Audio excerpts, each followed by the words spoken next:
কোটা সংস্কার আন্দোলনের সময় ঘটে যাওয়া সহিংসতার কারণে শ্রমজীবী মানুষ কর্মহীন হয়ে পড়ায় জননেত্রী শেখ হাসিনার নির্দেশে অসহায় শ্রমজীবীদের মাঝে মহানগর যুবলীগ রান্না করা খাদ্য বিতরণ করেছে। 30 জুলাই দুপুরে 2 নং রেলগেট আওয়ামী লীগের কার্যালয়ের সামনে মহানগর যুবলীগের সভাপতি শাহাদাত হোসেন ভুইয়া সাজানোর উদ্যোগে এ খাবার বিতরণ কর্মসূচি পালন করা হয়।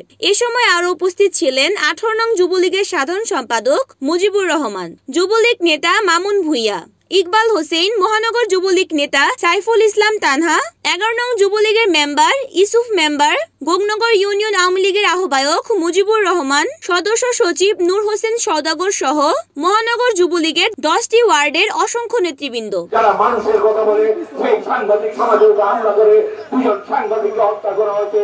আমার বোন সোনালীকে সেদিন বিভৎসভাবে তাকে বক্সহরণ করে তার মুখ জ্বালিয়ে দিয়েছে। আজকে সে এর ভিতর হাসপাতালে সেই সোনালী আজকে বসে আছে, আরেক বোন এখানে আছে। সেদিনও সোনালীর সাথে সেই সাংবাদিক ছিল, সেই বিএনপি জামাত শিবিরের সন্ত্রাসীরা সেমনি ভাবে তাকে অত্যাচার করেছে। আজকে ভিক্ষা জানায় সেই অত্যাচারের প্রতিবাদে। প্রিয় ভাইরা, আপনাদের কাছে অনুরোধ রাখবো, আপনারা সব সময় সতর্ক থাকবেন।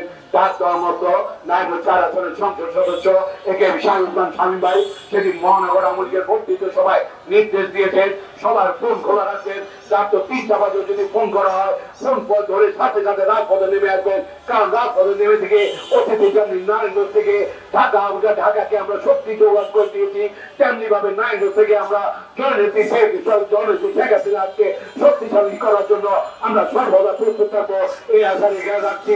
পাশাপাশি বাংলাদেশ আওয়ামী লীগের রাষ্ট্রনায়ক জননেত্রী শেখ হাসিনা নির্দেশনা দিয়েছেন যে বিএনপি জামাতের সেই আগুন সন্ত্রাসের কারণে যারা কর্মহীন করেছেন এবং কারফুর কারণে যারা কষ্ট করছেন তাদেরকে খাদ্য সহযোগিতার জন্য। রিপোর্ট করেছেন সাগর খান, NN TV, নারায়ণগঞ্জ।